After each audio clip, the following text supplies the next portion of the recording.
BJP party వల్ల India 100 సంవత్సరాలు వెనుకబడిపోయింది. మోదీ గారికి అసలు డెవలప్మెంట్ అంటే ఏంటో కూడా తెలీదు అని కావాలని సోషల్ మీడియాలో కొంతమంది బీజేపీ పార్టీ మీద, మోదీ గారి మీద నెగిటివిటీ స్ప్రెడ్ చేస్తున్నారు.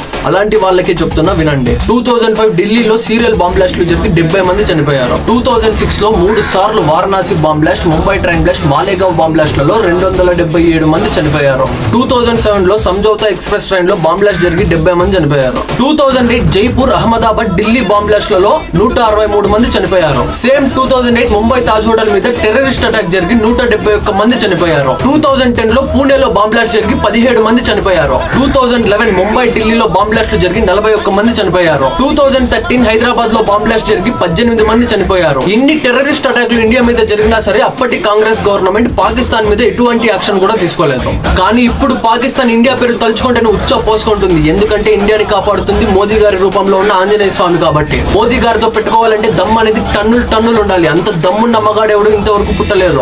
70 years నుంచి కాంగ్రెస్ గవర్నమెంట్ చేయలేని డెవలప్మెంట్ ని 10 years లో మోదీ గారు చేసి చూపించారు. జై శ్రీరామ్, జై మోదీజీ.